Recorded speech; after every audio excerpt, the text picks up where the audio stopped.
शिर्डीत साई आले. एक छोटंसं वळण घेऊन गाडी शिर्डी गावात घुसली आणि आजोबांनी श्री साईनाथ महाराज की जय अशी ललकारी दिली. तेव्हा छोट्या अमितनं विचारलं, आजोबा आली शिर्डी? आलं साईबाबांचं स्थान? हो चला, असं म्हणत आजोबांनी पिशवी खांद्याला लावली. चल अमित, चल रेखा, आपण चालायला लागू. आईबाबा येतील मागून गाडी पार्क करून. चला आजोबा, चला आम्हाला शिर्डी दाखवा. दोन्ही नातवंडांनी आजोबांचे दोन्ही हात धरले. अन बरं का मुलांनो, ह्या गावात ही थोर विभूती केव्हा अन कशी आली ते सांगतो एका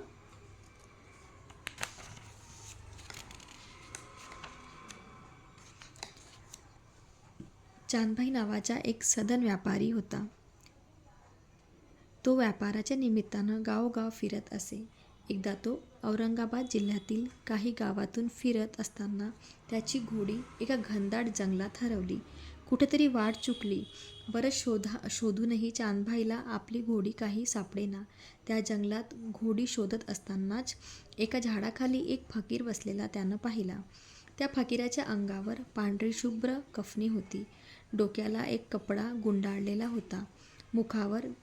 मुखावर विलक्षण तेज अन नजर ऊर्ध्व ते तेजस्वी दर्शन पाहिलं. मात्र मग चांदभाई मोठ्या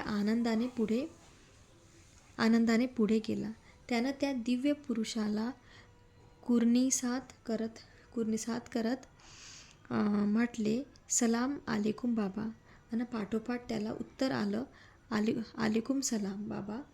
बेटा आजा, बेटा मेरे पास आजा. त्या तेजस्वी पुरुषाचं ते प्रेमाचं बोलावणं ऐकलं आणि मग चांदभाई त्याच्या जवळ गेला. थोड्याच वेळात त्या फकीरानं विचारलं, क्यों भाई, कुछ खोया है क्या? हां बाबा, माझी घोडी हरवली आहे. सकाळपासून शोधतोय पण मिळत नाही. काय करू, कुठं शोधू? अरे भाई सबर कर बेटा, सबर कर. जो खोई ही नहीं उसे क्यों ढूंढते हो? जा, त्या समोरच्या गाडीत तुझी घोडी आहे. जा, तिला घेऊन ये. त्या बाबांनी हातानं जागाही दाखवली. चांदभाई तिकडं धावला आणि थोड्या वेळातच आपली घोडी घेऊन परत आला. त्यानं बाबांच्या पायावर आनंदाश्रूचा अभिषेक केला. तेव्हा तो फकीर बाबा म्हणाला, हो गया ना? अच्छा, मिल गई ना तेरी घोडी. चल अब मुझे चिलीम पिला दे. चांदभाईनं आनंदात खिशातून चिलीम काढली. त्यात तंबाखूही भरली आणि त्याच्या मनात प्रश्न उभा राहिला की ही भरलेली चिलीम पेटवायची कशी? इतका वेळ गप्प गोष्ट ऐकणाऱ्या रेखानं चटकन विचारलं, आजोबा मग कशी पेटवली चिलीम? अगं थांब, सांगतोय. चांदबाईकडं काड्यापेटी नाही, जवळ विस्तव नाही, हे त्या बाबांना ठाऊक होतं. त्यांनी हातातला चिमटा पटकन जमिनीवर आपटला आणि तेथे विस्तव तयार झाला. चांदभाई तो चमत्कार पाहतच राहिला. बाबांनी चिलीम पेटवली. आनंदात एक दोन झुरके मारले. चांदभाईने मात्र हा फकीर बाबा कुणी सामान्य नाही, हा कुणीतरी महान योगी, अवलिया आहे हे ओळखलं आणि बाबांना आपल्या घरी येण्याची विनंती केली. तेव्हा तो फकीर बाबा म्हणाला, अभी नहीं, मैं सही वक्त पर आ जाऊंगा. असं म्हणून ते एका रस्त्यानं निघून गेले आणि चांदभाई दुसऱ्या रस्त्यानं आपली घोडी घेऊन आपल्या घरी आला. त्याचं मन आनंदात भरून गेलं. एका अवलिया फकीर बाबांच्या दर्शनाचा अपूर्व लाभ चांदभाईला झाला होता. पुढं हेच फकीर बाबा चांदभाईच्या बरोबर लग्नाच्या वऱ्हाडातून अचानकपणे एके दिवशी ह्या शिर्डी गावात आले. त्यावेळेस शिर्डी गाव हे अगदी छोटंसं आणि साधंसुधं होतं. गावाच्या वेशीवरच एक खंडोबाचं मंदिर होतं. तिथं मंडळी मुक्कामाला थांबली. काहींनी मंदिरात जाऊन देवदर्शनही घेतलं. पण त्या फकीराचा तो वेश, त्याची हिंदी मराठी भाषा, ती ऊर्ध्व नजर हे पाहून त्या मंदिराच्या पुजाऱ्याने फकीराला मंदिरात प्रवेश नाकारला. त्यांनीही कोणताच आग्रह धरला नाही. ते समोरच्या वड्याच्या झाडाखाली जाऊन बसले. थोड्या वेळांनी मंदिराचा मालक म्हाळसापती सोनार हे खंडोबाच्या दर्शनाला आले. तो काय, वडाच्या झाडाखालच्या त्या तेजस्वी बैरागी फकीराने त्याचे लक्ष वेधून घेतले. साधू संतांच्या भेटीत तयार झालेल्या नजरेनं म्हाळसापतींनी ओळखलं की ही अवलिया व्यक्ती कुणीतरी थोर महात्मा आहे. त्याच्या पदस्पर्शाने आपले गाव पवित्र होईल. आणि म्हाळसापतीनं त्यांना स्वागतपर हाक मारली, आओ साई आओ, इस शिर्डी में पधारो. आणि त्यावेळेपासून शिर्डीकरांनी त्यांना साईबाबा म्हणायला सुरुवात केली.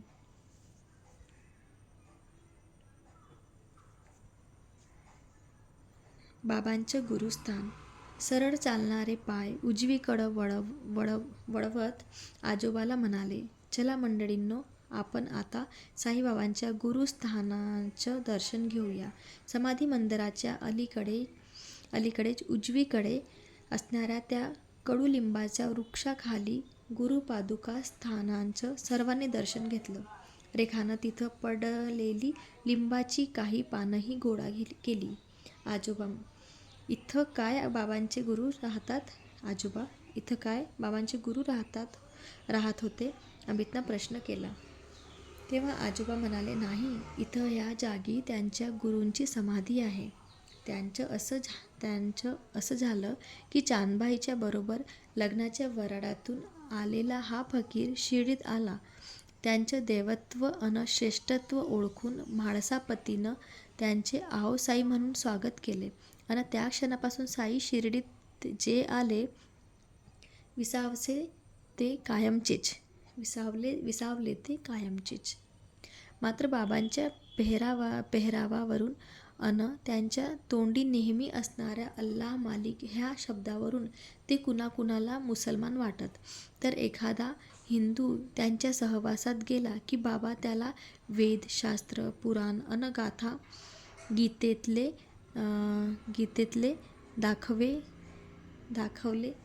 दाखले देत.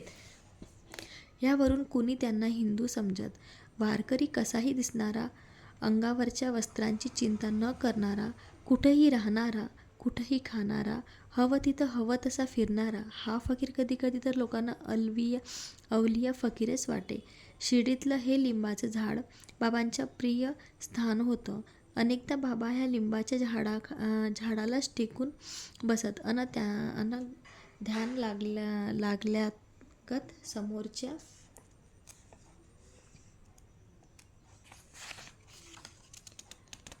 मातीकडं नुसतं पाहत बसत. ते झाड, त्यांच्या भोवतालचा परिसर हे बाबांचं प्रिय अन श्रद्धास्थान होतं. बाबा ती जागा स्वतः स्वच्छ करीत, तिथं पाणी शिंपडीत, कधी नमस्कार कधी कुरणी-सात करीत. लोकांनी विचारलं की बाबा मोठ्या श्रद्धेने आणि आदरानं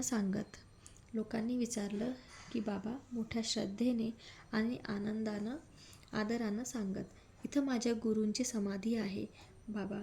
अहो, हे झाड सोडलं तर इथं काय आहे लोक म्हणत. तेव्हा बाबांनी जमिनीकडे हात दाखवत म्हटलं, बाहर नहीं, ऊपर नहीं, लेकिन अंदर तो है ना.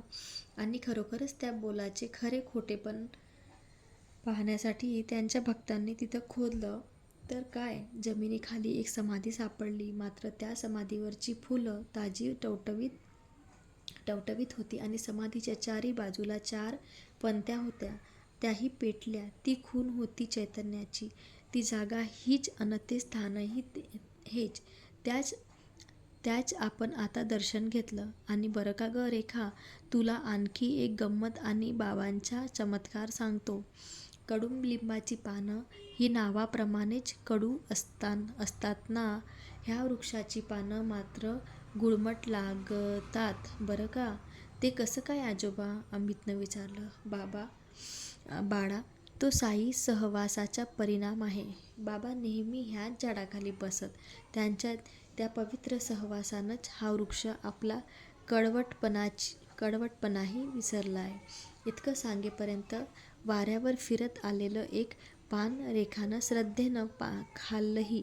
तिला ते गोड लागलं. भाजी भाकरी गोड झाली. मुलांनो, तुमची आई तुम्हाला चांगलं अन्न शिजवून सुंदर पदार्थ करून जेवायला वाढते. पण ह्या साधू फकीरांना कुणी जेवण देत, कुणी जेवण देत, कुणी नाही. आजोबा मुलांना सांगत होते, साईबाबा शिर्डी गावात भिक्षा मागत अन जेवत. अवघ्या गावात ते फिरत, मात्र भिक्षा ही 4-2 घरीच मागत. जे काही जेवढं मिळेल त्याचा आनंदात स्वीकार करीत. त्या मिळालेल्या मधुकरीचे 3 भाग करीत. 1 वाटा गाई कुत्र्याला, दुसरा वाटा गोर गरीब, दीन दुबळे, अनाथ अपंग ह्यांना, अन मग राहिला तो वाटा ते स्वतः खात. कधी कधी तर मागून आणलेली भिक्षा ते गाईला कुत्र्याला नाही तर दीन दुबळ्याला वाटून टाकत अन स्वतः मात्र ओंजळभर पाणी पिऊन तृप्तीची ढेकर घेत. जे का रंजले गांजले त्यासी मने जो आपुले, तोची साधू ओळखावा देव तेथेची जाणावा. हे वचन साईबाबांना पूर्णपणे लागू पडत होते. ह्या गोष्टीचे शिर्डी गावाच्या बायजाबाईला मात्र वाईट वाटे. जनतेची सेवा करणारा, गोरगरिबांची चिंता वाहणारा बाबा, तो स्वतः मात्र उपाशी अर्धपोटी राहावा, हे बायजाबाईच्या स्त्री मनाला पटत नव्हतं. आणि म्हणूनच बाबांच्यासाठी भाजी भाकरी कांदा चटणी घेऊन ती माय त्याच्या मागं फिरत असे. आधी बाबांनी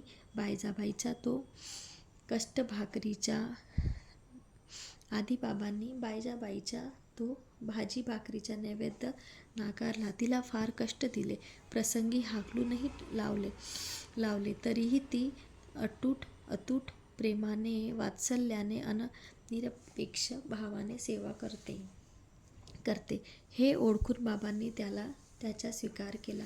भावाला भुकेला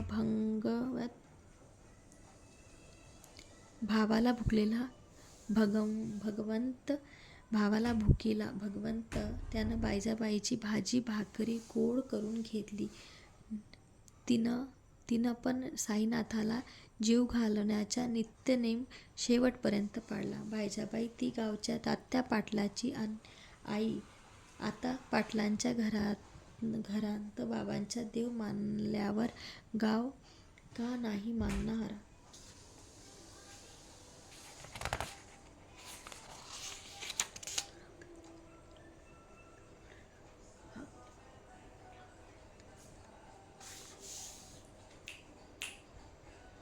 द्वारकामाई. संत आणि सत्पुरुषांच्या पदस्पर्शाने निर्जीव वास्तू अन वस्तूंनाही नवचैतन्य नवजीवन प्राप्त होत. त्याचप्रमाणे शिर्डी गावातील आणखी एक खास जागा बाबांनी पावन केली. ती जागा म्हणजे खरी तर एक मोडकळीला आलेली मशीद वजा वास्तू होती. तिथं पिराची किंवा कोणत्याही थगड्या समाधीची जागा किंवा निशाणी नव्हती होत्या. त्या फक्त 4 भिंती अन मोडकळीला आलेलं कोल्हारू छप्पर. पण साईबाबांनी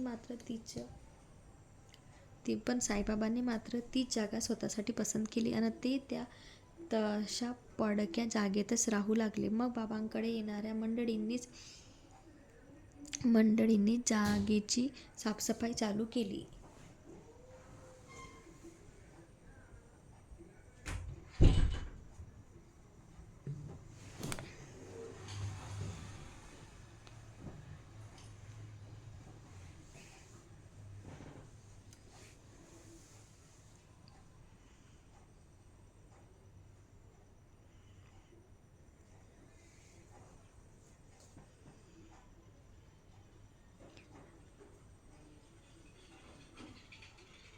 त्याचप्रमाणे शिर्डी गावातील आणखी एक खास जागा बाबांनी पावन केली. ती जागा म्हणजे खरी तर एक मोडकळीला आलेली मशीद वजा वास्तू होती. तिथं पिराची किंवा कोणत्याही थडग्या समाधीची जागा किंवा निशाणी नव्हती होत्या. त्या फक्त 4 भिंती अन मोडकळीला आलेलं कोलारू छप्पर. पण साईबाबांनी मात्र तीच जागा स्वतःसाठी पसंत केली अन ते त्या तशा पडक्या जागेतच राहू लागले. मग बाबांकडे येणाऱ्या मंडळींनी जागेची साफसफाई चालू केली. सडा सारवण केलं. कुणा भक्तांना तिथं एक घंटाही आणून घातली. बाबांनी त्या जागेवर अखंड धुनी चालू केली. धुनी समोरचीच कठड्याला टेकून बसायची. त्यांची जागा ही पक्की झाली. त्या जागी कधी रामाचं तर कधी रहीमचं भजन चालू झालं. शिर्डी गावातली भाविक मंडळी तिथं आनंदानं बाबांच्या दर्शनाला, त्यांच्या अडीअडचणी सांगायला, प्रसाद उदी मागायला येऊ लागली. त्या जागेचं नाव शिर्डीकरांनी मोठ्या प्रेमाने द्वारकामाई असं ठेवलं. अमित, रेखा अन बरं का सुनबाई, आपण उभे आहोत ते त्यांचं द्वारकामाईत पहा ती अखंड चेतलेली धुनी, ती पहा कठड्याजवळची बाबांची गादी, ती पहा साईबाबांची निवांत बसायची द्वारकामाई समोरील जागा. आजोबा म्हणाले, हा फोटो खालच्या जागेवर ह्या दगडावर बसत होते साईबाबा. हो बरं बेटा. आजोबा ह्या फोटो खालच्या जागेवर ह्या दगडावर बसत होते साईबाबा. हो बरं बेटा. हाच तो भाग्यवान दगड, असं म्हणत आजोबांनी त्या दगडावर विनम्र भावे माथा टेकला. साई चरित्रातल्या एक गोष्टी आजोबांना आठवू लागल्या. श्रद्धेनं पुढे बसलेल्या मंडळींना आजोबा तिथंच साई चरित्रकथा सांगू लागले.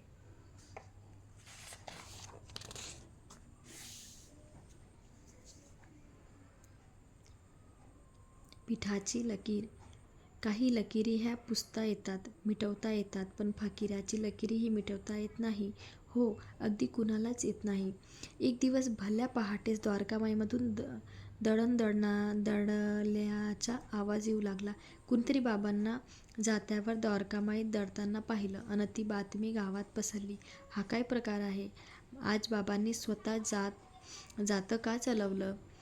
ते पीठ दळून का तयार केलं? कुणासाठी? कशासाठी? ह्या जिज्ञासे पोटी जो तो द्वारकामाईकडे धावला. बायजाबाई अन इतर 1-2 महिला पुढे आल्या. बाबा, तुम्ही दमला असाल, थकला असाल, वाईच थांबा. जातं थांबवा. नाही, जातं थांबवा कामा नये. दळा. मी दळलं, पीठ केलं, तुम्ही पण दळा, पीठ करा. बाबा म्हणाले. बाबा, अहो, पण हे एवढं पीठ कशासाठी? कुणासाठी? कुणीतरी प्रश्न केला. तेव्हा बाबा म्हणाले, भगत बायजा, ती येतील, गावाकडं येतील. ती यायच्या आत ती भाषा गूढ होती, कुणालाही पटकन न समजणारी होती. तरी पण त्या मागं कुणीतरी एक जिव्हाळा होता, कणव होती. बाबा, ह्या पिठाचं काय करायचं? नेऊन ओतायचं गावाच्या वेशीवर. लवकर जा. गावाच्या वेशीवर फकीरांच्या पिठाची लकीर मारा. असं म्हणून बाबा ताडकन उठले. भगत म्हाळसा, पाटील धावा, लवकर जा, अशी आज्ञा ऐकून अस्वस्थ मनाने बाबा द्वारकामाईच्या अंगणात फेऱ्या घालू लागले. तोंडातल्या तोंडात काहीतरी बडबडू लागले. हातवारे करून, थांब, जिथं आहेस तिथंच थांब. शिर्डीत वेस ओलांडू नकोस. फकीराची लकीर पडलीये. सारंच बोलणं कसं चटकन स्पष्टपणे न कळणार. तोच काही मंडळी तिथं आली आणि त्यांनी जे सांगितलं त्यावरून बाबांच्या त्या कृतीमागचा अर्थ स्पष्ट झाला. शिर्डीच्या आसपास महामारी आली होती. ती गावात शिरू नये, गाव महामारीचं शिकार होऊ नये, गावकऱ्यांचे, भोळ्या भक्त भाविकांचे प्राण वाचावेत, ह्यासाठीच बाबांनी तो पिठाचा तोडगा केला होता. बाबांनी अभिमंत्रून टाकलेल्या त्या पिठाच्या लकीरीला ओलांडून शिर्डी गावात प्रवेश करणं हे कोणत्याच शक्तीला शक्य नव्हतं. हाच अनुभव गावकऱ्यांना 1-2 दिवसातच आला. शिर्डीच्या आजूबाजूच्या गावात महामारीचा हैदोस चालू होता. लोक दगावत होते, पण शिर्डी मात्र ती साईबाबाच्या कृपेनं सुरक्षित होती. गावाचं रक्षण करणाऱ्या त्या रक्षणकर्त्याला कुणी प्रत्यक्ष तर कुणी अप्रत्यक्ष वंदनच करत होतं. शिर्डीच्या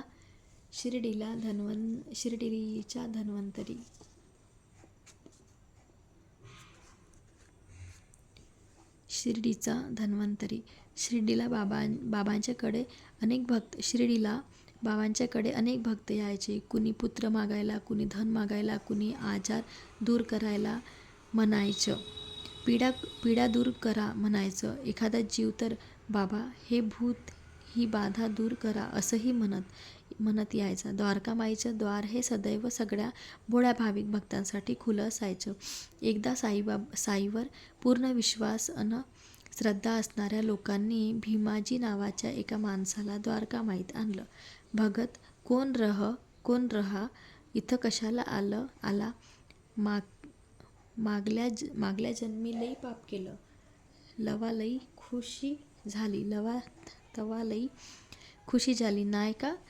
अब क्यों रोता है? अब भुगत अपने पाप का फल, असं रागानं बाबा त्याला टाकून बोलले. पण त्यातच त्याचं कल्याण होतं. एकेकाळचा चांगला हट्टाकट्टा गडी आता मात्र क्षयासारख्या रोगानं पिडला होता. रक्त खोकत होता. आता बाबांनी सुद्धा दूर लोटलं. तर मग कुठं जायचं असा विचार करून त्यानं बाबांचे पाय धरले. क्षमा मागितली. कनवाडू बाबाच्या मनाला पाझर फुटला. त्यांनी समोरच्या धुनीतली विभूती त्यांच्या कपाळी लावली. थोडी पोटात घ्यायला दिली.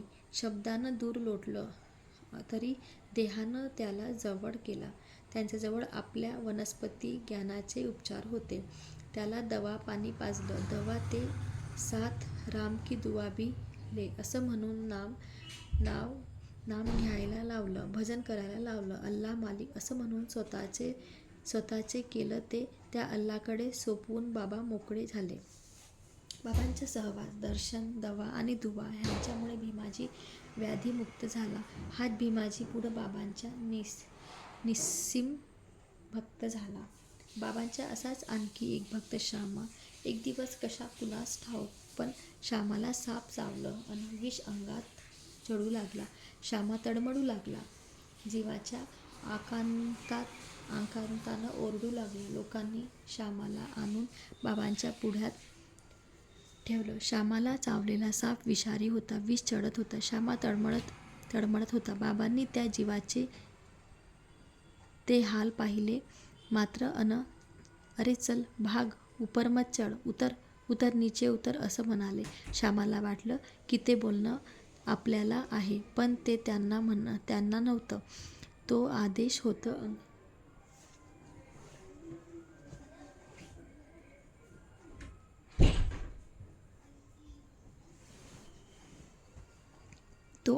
होता अंगी चढणाऱ्या सर्पविषाला.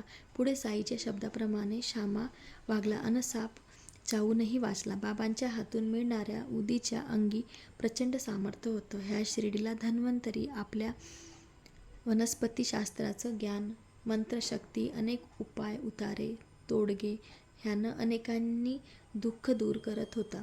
माणूस द्वारकामाईत येताना रडत यायचा खरा, मात्र जाताना तो हसत जायचा. जायचा पण निष्ठेने, मात्र परत त्या साई चरणावर विनम्र व्हायला यायचा.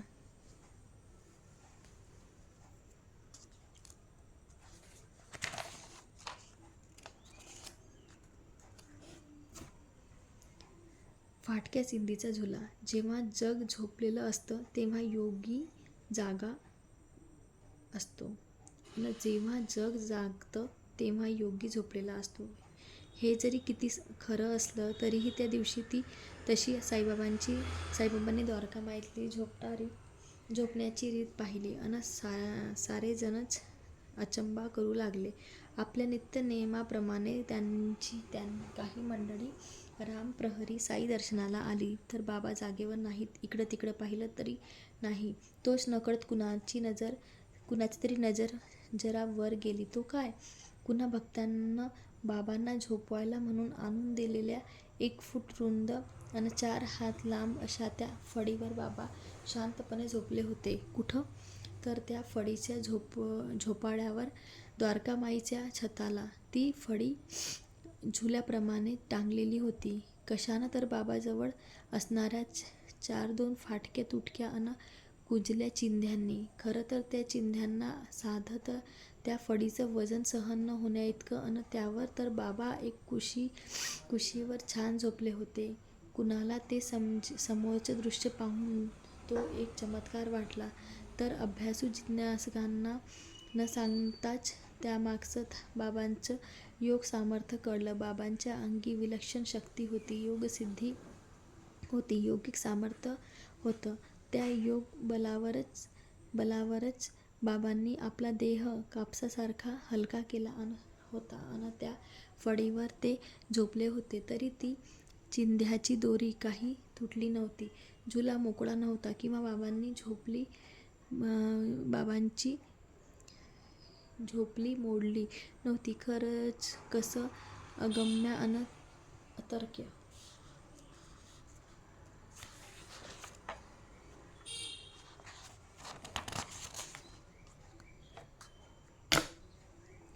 मनकवडे साई.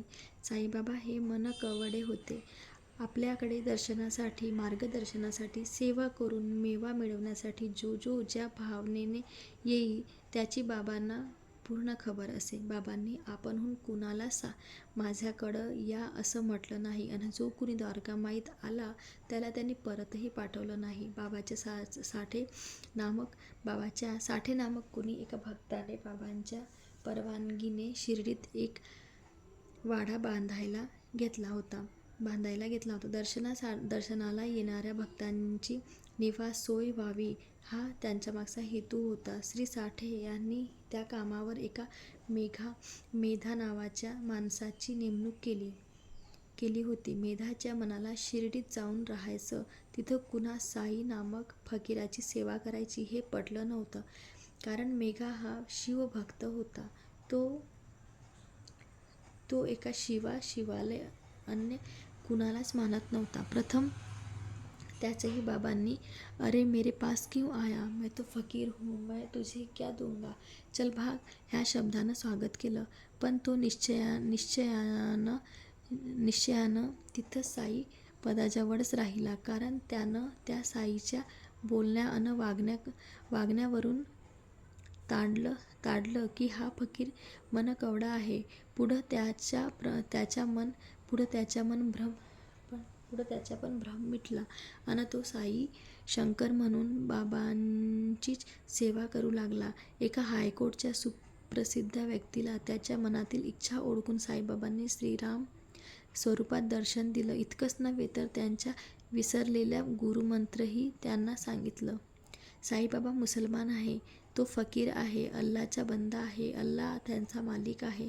त्या फकीराच्या हातात प्रसाद मी खाणार नाही असं म्हणत एक ख्यातनाम डॉक्टर व्यक्ती द्वारकामाईत आली खरी, अन बाबांचं दर्शन होताच त्यांच्या डोळ्यातलं तेज, त्यांची मधुर भाषा, त्यांचं भक्तावरचं निस्वार्थ व निरपेक्ष प्रेम हे पाहून त्या व्यक्तीला पूर्णपणे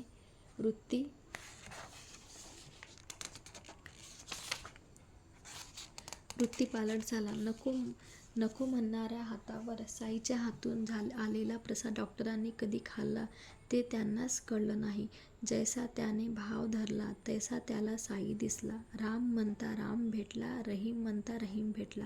खरंच साईबाबा हे आपल्या भक्तांचे मनोरथ जाणणारे, त्यांचा भाव ओळखणारे, कुणाला नेमकं काय हवंय हे जाणणारे मनकवडे होते. साई पाठीराखा, निज भक्तांचं रक्षण करायचं, त्यांचा संकटकाळी सांभाळ करायचा, त्यांना बोध घ्यायचा, जे हवं ते त्यांच्याकडून करवून घ्यायचं, त्यांची चिंता अडीअडचण दूर करायची, हेच तर संतांचं साधूंचं कार्य असतं. बाबा पण त्याला काही अपवाद नव्हते.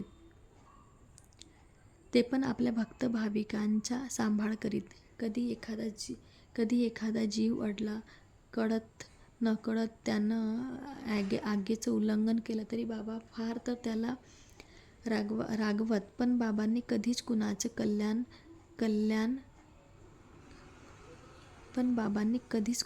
कल्याण केलं नाही, दूर ठेवलं नाही.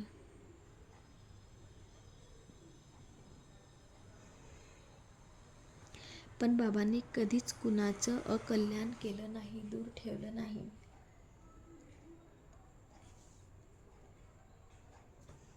पण बाबांनी कधीच कुणाचं अकल्याण केलं नाही, दूर ठेवलं नाही. साईबाबांना दिव्य दृष्टी होती. आपल्या भक्तांसाठी ते त्यांचा वापर करीत. एका लष्करी अधिकाऱ्याला वारंवार तारा फोन निरोप घेऊन सुद्धा बाबांनी मात्र लढाईवर जायला परवानगी दिली नाही. मात्र पुढच्या वेळी बाबा म्हणाले, जा, लढाईवर जा अन शौर्य गाजवून या. पुढे बाबांचे शब्द खरे झाले. ज्या कामगिरीवर त्या अधिकाऱ्याची अन त्यांच्या सैन्याची नेमणूक झाली होती, तिथं त्यांनी मोठ्या मोरदुमकी गाजवली, शौर्य गाजवले, विजय मिळवला आणि ते परत आले. अर्थात तो अधिकारी बाबांच्या दर्शनासाठी यायला विसरला नाही.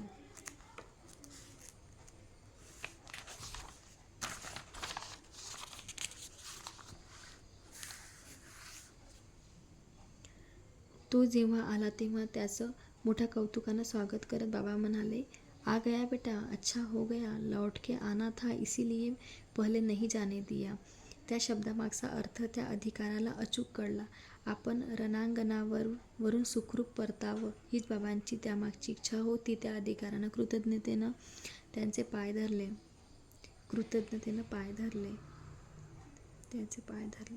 बाबा त्यावेळी फक्त इतकं म्हणाले, अरे बेटा, वो तो फर्ज था, बाकी सब अल्लाह की मर्जी. दुसरा असाच अनुभव आला तो तात्या कोते पाटलाला. आपला नवा घेतलेला टांगा दाखवायला पाटील बाबांकडे आले होते. बाबांना टांगा दाखवून त्यांचा आशीर्वाद घेऊन जायचं असं त्यांनी ठरवलं. बाबांनी टांगा पाहिला खरा, पण ते पाटलांना मात्र लगेच जायला परवानगी देईनात. तात्या पाटलांची मोठी चुळबुळ झाली. अखेर बाबा म्हणाले, जा, पण सोबतीला श्यामाला ने. पाटलांचा टांगा शिर्डी वेशीपर्यंत गेला नसेल. तोच घोडा बिथरला. त्यांच्या छातीतील शीर तुटली. टांगा आदळला. पाटील खाली फेकले गेले. घोडा जागीच मेला. पण पाटील मात्र वाचले.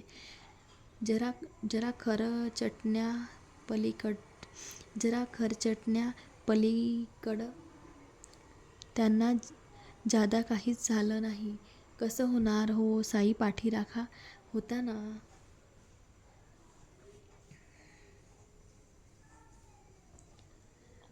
उदीची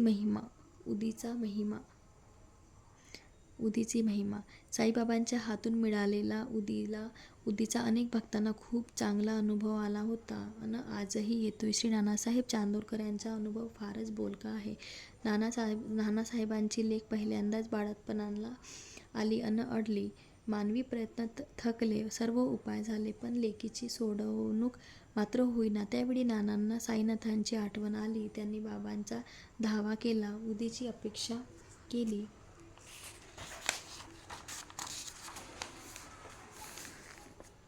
अन तिकडे द्वारकामाईत बाबा एकदम जागेवरून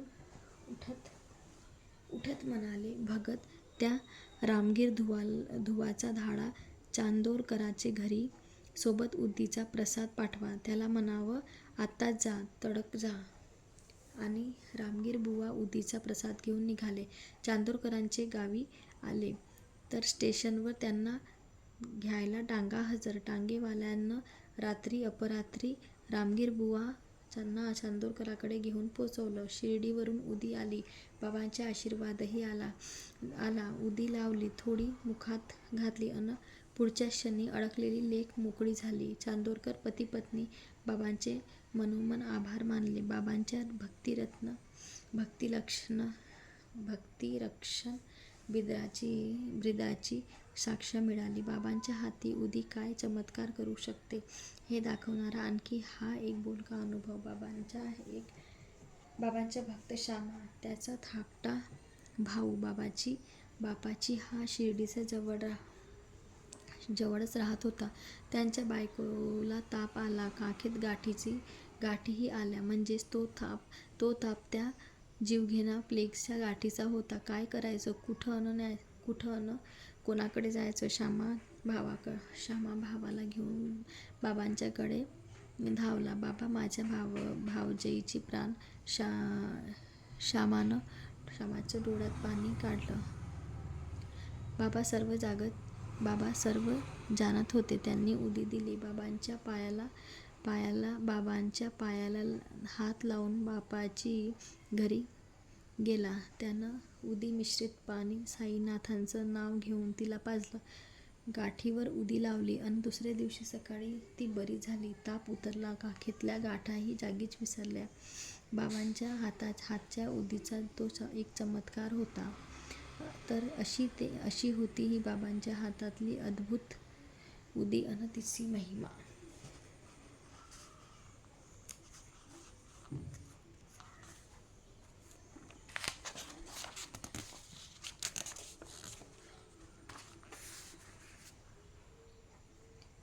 सलोखा भाईचारा. द्वारकामाईतल्या ह्या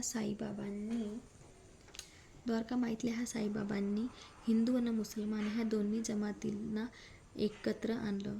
त्यांच्यात सलोखा राखण्याचा नेहमी प्रयत्न केला. राम म्हणा, रहीम म्हणा, ईश्वर म्हणा किंवा अल्लाह म्हणा, अखेर सर्व एकच.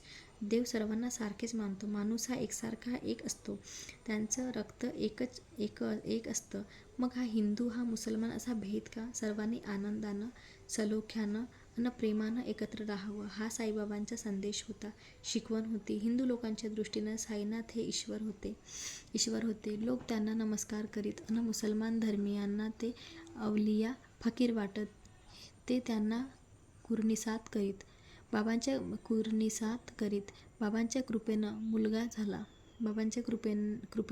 झाला. वंशाला कुलदीपक मिळाला. म्हणून कोपरगावच्या गोपाळ गुंड यांनी शिर्डीत एक मोठा उत्सव करण्याची परवानगी मिळवली. बाबांनी ती दिली.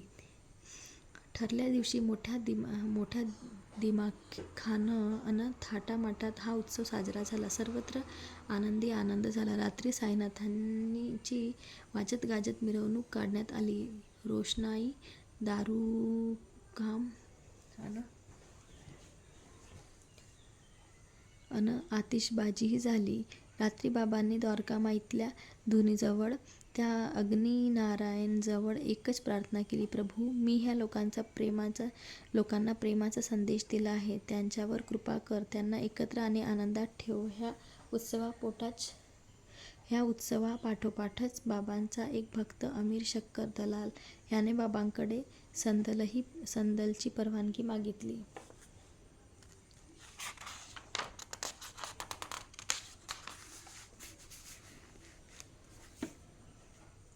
आता नाही म्हणत, पण तर शक्यच नव्हतं. कारण साई दरबारात हिंदू मुसलमान सर्वजण सारखेच होते. दोघांचे साईवर अन साईचे दोघांवरही प्रेम सारखेच होते. बाबा म्हणाले, अमीर भाई, काल उत्सव झाला. आता संदलही करा. मग पण हो, एक मात्र लक्षात ठेवा. ह्यात कुणी कुणाला कमी लेखायचा, डाव उजवं दाखवायचं असं मात्र करू नये. ज्यानं त्यानं एकमेकांचा आदर राखा. श्रद्धा जपा. चला लागा तयारीला. बस सब कुछ ठीक हो जाएगा. अल्लाह मालिक. झालं. ती मंडळी पण खुश झाली. साईनाथांच्या नजरेखाली संदलचीही भव्य मिरवणूक निघाली. तो कार्यक्रम मोठ्या गुण्यागोविंदात पार पडला. हिंदू मुसलमान आनंदानं एकमेकांच्या गडी लागलेलं पाहून बाबांना अपूर्व आनंद झाला. अल्लाह यही भाईचारा संभाल के रखना. झिपरीची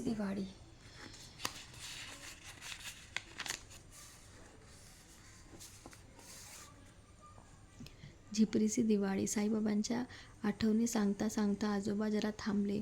तोच रेखाला काहीतरी आठवलं. ती एकदम म्हणाली, आजोबा, साईबाबांनी पाण्याचे पणत्या पेटवल्या ती जागा हीच ना?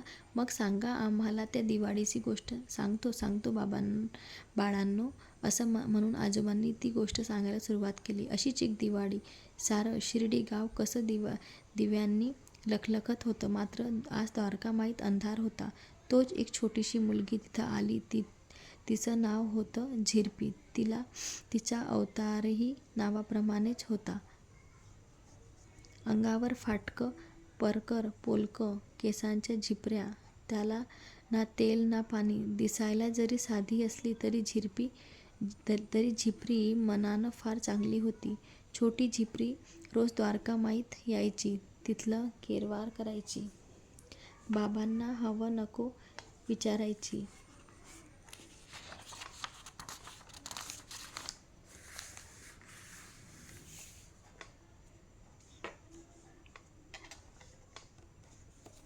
झिपरीनं तो द्वारका माईतला अंधार पाहिला अन विचारलं, बाबा आज दिवाळी, सारं गाव दिव्यानं सजलंय, पण तुम्ही असे अंधारात का?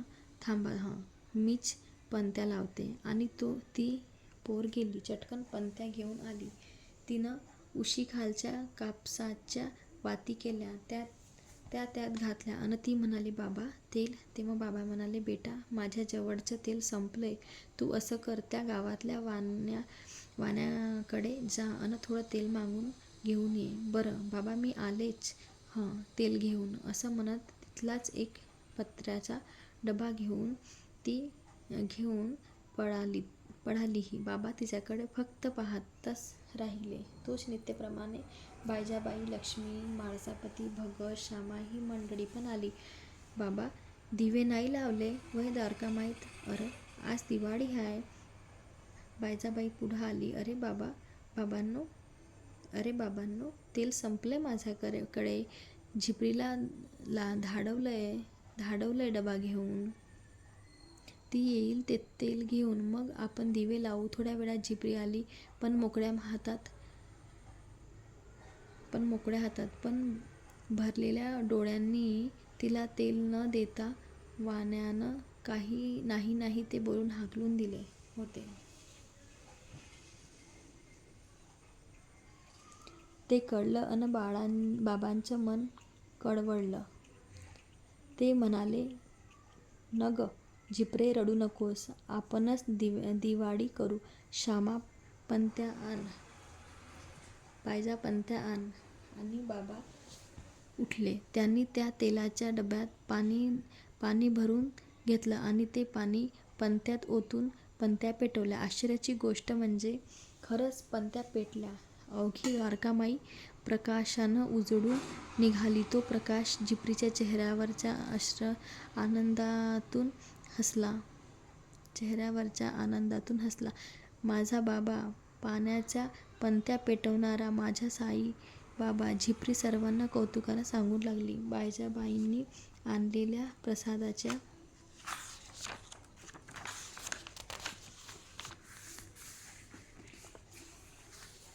लाडवापैकी 2 लाडू बाबांनी झिपरीच्या हातात दिलं आणि ती पोर आनंदानं उड्या मारत निघून गेली. झिपरीची ती तशी दिवाळी साजरी झाली खरी, पण साईभक्तांची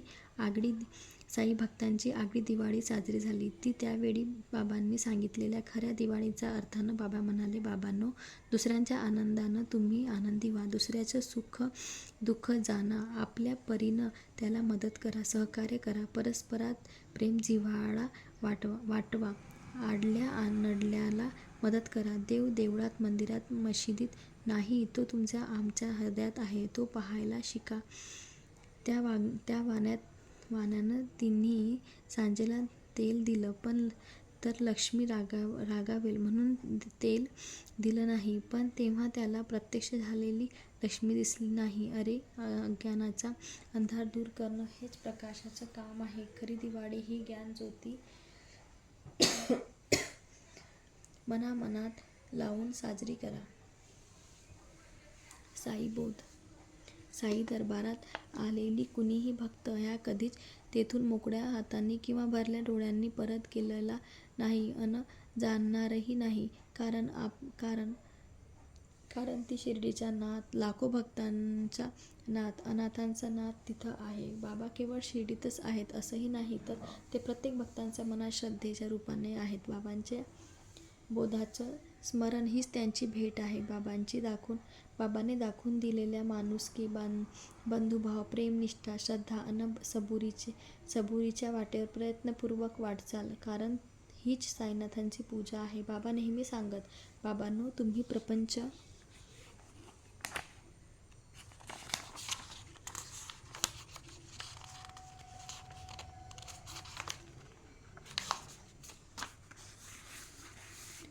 करा किंवा परमार्थ करा, जे करायचं ते रोखठोक, सत्य सचोटी, प्रामाणिक प्रामाणिकता ह्या न करा. लक्षात ठेवा, अल्ला सर्व काही पाहतो आहे. तुमच्या भल्या बुऱ्या कर्माची रामाकडे नोंद आहे. कुणावरही ठेवा, पण श्रद्धा ठेवा. श्रद्धेनं पूजलेला दगडही देव भेटतो. श्रद्धेच्या विश्वासाच्या बळावर कामात यश येतं. असाध्य रोग बरे होतात. तुमची श्रद्धा ही पक्की हवी. ती इतरांच्या विचारावर डगमगता कामा नये. श्रद्धा हा भक्ती अन मुक्तीचा पाया आहे. श्रद्धा हा भक्ती अन मुक्तीचा पाया आहे. जी चटकन मोडते ती श्रद्धाच नव्हे. और एक चीज ध्यान में रखो मेरे भाई, वो है सबूरी. सबर कर, रुक और देख क्या होता है. हर चीज़ का कोई वक्त होता है. भाग्य से ज़्यादा और समय से पहले किसी को कुछ भी मिलता नहीं है. इसलिए सबूरी रखो. सबूरी का फल हमेशा मीठा होता है. बेटा, यह जिंदगी की राह संभल के चढ़ना. राम को भजो, राम का नाम लो. अल्लाह ही सबका मालिक है. बाबा हो, वाईट वंगाळ वाटेनं जाऊ नका. नशापाणी करू नका. जुगार सट्टा खेळू नका. कुणाला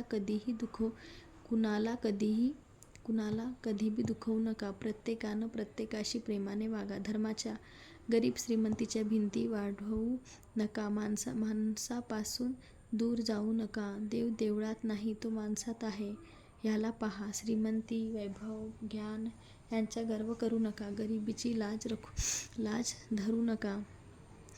रोज सकाळी सांज देवाचं चिंतन करा. चांगलं सत्कर्म करा. चांगलं लिहा, चांगलं वाचा, ज्ञान मिळवा आणि ते इतरांना द्या. वाईट विचार आचार हे दूर करा. शुद्ध निर्मळ पवित्र वाट धरा. माणुसकी जपत वाढवत प्रत्येकाशी प्रेमाने वागा. कुणाचाही मत्सर द्वेष करू नका. तुम्ही देवाला विसरू नका, तो तुम्हाला कधीच विसरणार नाही. जय साईराम. जय साईराम.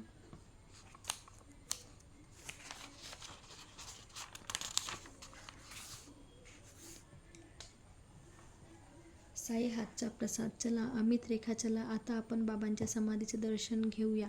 आजोबांनी सर्वांना उठवलं. पुन्हा एकदा प्रत्येकानं द्वारकामाईतल्या त्या बाबांच्या जागेला, पुन्हा त्या धुनीला अन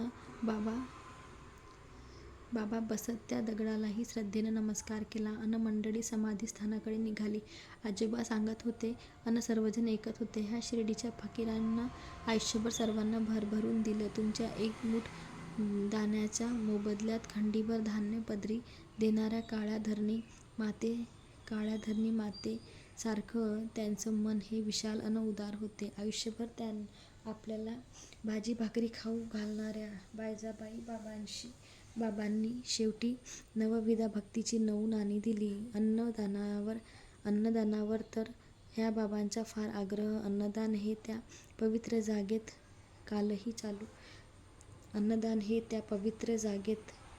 आजही चालू होतंच अन आजही चालू आहे. कालही चालू होतंच आणि आजही चालू आहे. अन्नदानावर तर ह्या बाबांची फार आग्रह. अन्नदानावर तर ह्या बाबांचा फारच आग्रह. अन्नदान हे ह्या पवित्र जागेत कालही चालू होता अन आजही चालू आहे. भक्तांकडून साई दरबारात येणाऱ्या धान्य, फळ, पैसा ह्यांचा उपयोग बाबांनी स्वतःसाठी केला नाही. त्यांना जे मिळालं, भक्तांकडून साई दरबारात येणाऱ्या धान्य, फळ, पैसा ह्यांचा उपयोग बाबांनी स्वतःसाठी केला नाही.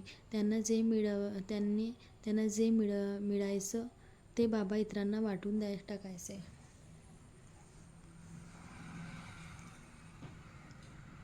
हळूहळू काळ पुढे सरकत गेला.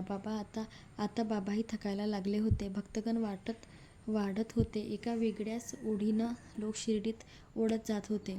त्यात बाबांकडे येणारे अनेक जण होते. कुणी शास्त्री पंडित, श्रीमंत धनवान, तर कुणी साधे भोळे निष्कांचन सुद्धा. अनेकांना ह्या शिर्डीच्या साईरामांच्या हातून प्रसाद मिळाला होता. मग तो प्रसाद कृपेचा असेल, धनधान्यांचा असेल किंवा दासगणूचा लाभला तसा कवित्व शक्तीचा असेल. प्रत्येकाला तो कोणत्या ना कोणत्या तरी रूपात मिळायचा. अखेर अवघ्या शिर्डीकरांना बाबांनी खिचडीचा प्रसाद वाटला. त्या दिवशी बाबांनी द्वारकामाईच्या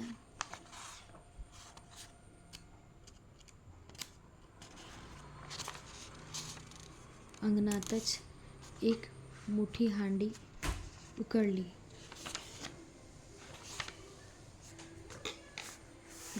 त्या हंडीत बाबांनी डाळ, तांदूळ, तिखट, मीठ सारं टाकलं. हंडी विस्तवावर ठेवली. बाबांनी त्या विस्तवावरच्या हंडीत हात घातला. ती खिचडी आपल्या हातांनी ढवळली. पण आश्चर्य म्हणजे बाबांचा हात मात्र जराही भाजला नाही. हंडी शिजली अन तो प्रसाद बाबांनी मोठ्या प्रेमानं अन स्वतःच्या हातानं वाढला. त्या प्रसादाची ती विलक्षण गोडी चाखत असताना कुणाच्याही मनाला साधीशी कल्पना आली नाही की तो साईबाबांच्या हातचा शेवटचा प्रसाद होता.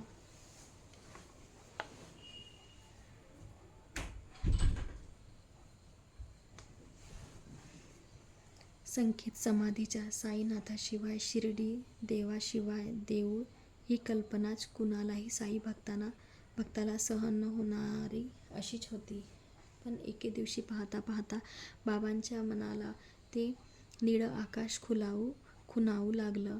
उंच उडून जाणारा एखादा पक्षी त्यांची नजर निडवून ठेवू लागला आणि आपल्या भक्तांची चिंता करत भविष्यातील घटनेला समोर जाण्याचा धैर्य, मानसिकताही त्यांच्या मनी तयार व्हावी म्हणून एके दिवशी अचानकपणे बाबा ताडकन उठले. त्यांनी अंगावरचा सदरा काढला अन तो समोरच्या धुनीत टाकून दिला. बाबा, अहो हे काय? असं कुणीतरी विचारलंही तर बाबा म्हणाले, अरे जुना सदरा आता बदलायला नको म्हणून टाकून दिला.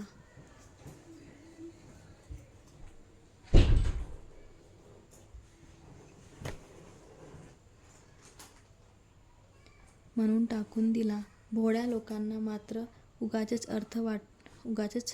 उगाचच असं वाटलं की बाबांना नवा सदरा हवाय. तसंच एक दिवस बाबांच्या हातून त्यांच्या वापरात असलेली वीट खाली पडली अन फुटली. त्यामुळं बाबा दुःखी झाले. म्हणाले, पगली तुझे भी जाना था छोड़ के, ठीक है, जैसी तेरी मर्जी, वैसे भी अभी मुझे कहाँ सोना है. त्या दोन्ही घटना खऱ्या तर पुढील भविष्य संकेताच्या खुणा होत्या. अर्थात त्या कुणाला कळल्या कुणाला कळल्याही नाही. म्हणतात ना, माया वेडी अन आंधळी असते. तसाच प्रकार ह्या वेळीही घडला. सरदार बुट्टींनी शिर्डीत एक भव्य वाडा बांधायची आज्ञा बाबांकडे मागितली. बाबांनी आज्ञा अन आशीर्वादही दिला. पण एक म्हणाले, बुट्टी, वाडा नको, त्यापेक्षा एक मंदिर बांधा. मूर्तीची स्थापना करायची घाई मात्र करू नका. ज्याची इच्छा असेल तो ईश्वर घेऊन राहील तिथं. मंदिर तयार झालं. बाबांनाही ती जागा पसंत पडली आणि साईबाबांनी रामचंद्र पाटलांचा मृत्यू पुढे ढकलला. तात्या पाटलांचं आजारपण बाबांनी स्वतः अंगावर घेतलं आणि विजयादशमीच्या मुहूर्तावर तिकडं तात्या पाटील बरा झाला म्हणून त्यांच्या घरात आनंद झाला आणि इकडं द्वारकामाईत मात्र साईनाथांनी देह ठेवला. आपलं अवतारकार्य संपवलं. साई भक्तांनी एकच टाहो फोडला. साईराम निघून गेले ही वार्ता गावात पोहोचली अन तो बाबा असा आक्रोश करत द्वारकामाईकडं धावत सुटला. सर्वत्र एकच हाहाकार झाला. साई भक्त साईनाथांच्या अखेरच्या दर्शनासाठी धावत सुटले. बाबांच्या दर्शनासाठी शिर्डीच्या पंचक्रोशीतून अनेक भक्तांनी हजेरी लावली. मुसलमानांनी हा अवलिया फकीराला अखेरचा सलाम केला. हिंदूंनी गीतापाठ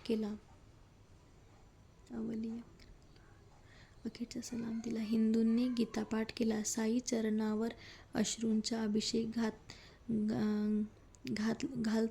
घालत त्यांना अखेरचा निरोप दिला. बुटीच्या मंदिरात बाबांच्या शेवटच्या इच्छेप्रमाणे त्यांना समाधी दिली. तो दिवस होता विजयादशमीचा. साल होतं 1918.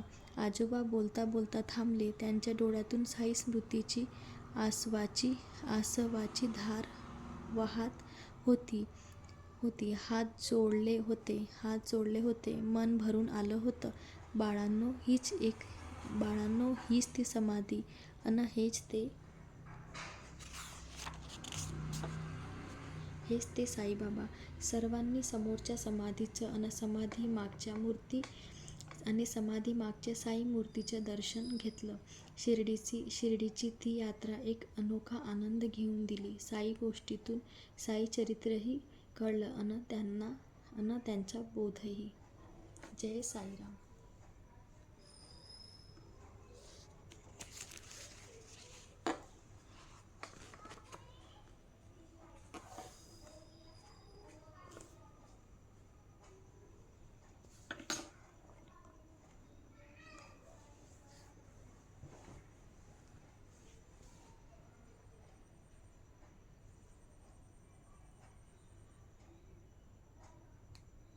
तो फ्रेंड्स, हम अगले वीडियो में साई चरित्र पढ़ेंगे.